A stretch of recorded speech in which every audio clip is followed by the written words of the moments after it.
grateful to the BBC for covering the extent of the brutality of the Museveni regime in Uganda.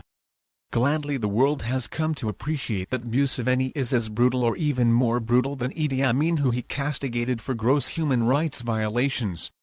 A few excerpts from the article are telling. Hundreds of people in Uganda are still missing after being detained following raids on their homes or in the aftermath of election campaign rallies. The BBC's Patience Atuhaire has been talking to some of those affected. One found my husband's wallet. There was about 70,000 shillings $20. 4 in there. I begged him, "Please, you've taken my husband, leave the money for me and my children," says the mother who is expecting her third child. He emptied the wallet. I cried to them again and again, "Can you at least tell me where you're taking him?" For some this has echoes of Idi Amin's rule in the 1970s, when thousands of people were killed or disappeared, some dragged away in broad daylight, never to be heard from again.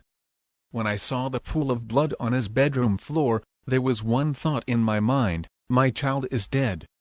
I sat on the veranda, unable to move, Ms. Nalinia says, overcome by violent sobs, her body shaking. Villagers told the BBC that Mr. Kawanika was shot in both legs before he was bundled into a van. 2 months on, his home still lies desolate. I was on the floor of the drone, one arm handcuffed to a seat, blood flowing into my eyes. Whenever I tried to raise my head, someone stamped it down. When I came to, I was on the floor of the drone, one arm handcuffed to a seat, blood flowing into my eyes. Whenever I tried to raise my head, someone stamped it down, the 35-year-old electrician says, instinctively touching the scar. Hours later, Mr. Kaibaru says that he, and the others who had been picked up in the same way, arrived at a compound. Hoods were thrown over their heads before they were dragged into a pitch-black room, he adds. The monotonous routine of being questioned would be broken up with beatings. They asked me again and again, "Where is the gun? Are you rebels? Did you tear down the president's campaign posters?" I think sometimes I was beaten with a stick, other times with an electric wire. Sometimes, they would make us lie down in a line, and walk on our backs with heavy boots. I prayed to God.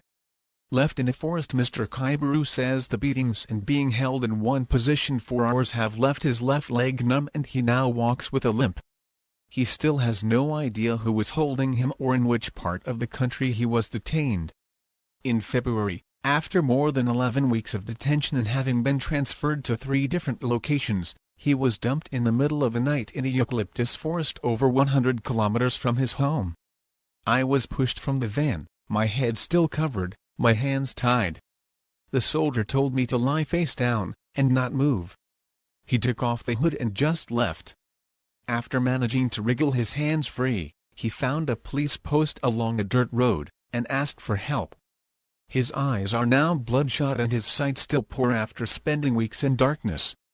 Every time I close my eyes to sleep, it all comes back, Mr. Kaibaru says, looking around nervously as if expecting someone, or something, to suddenly appear.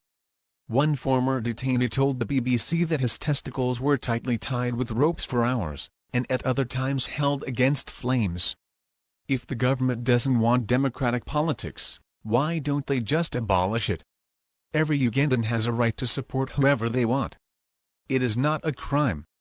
www.facebook.com/2853618802228/post/10159589051460229/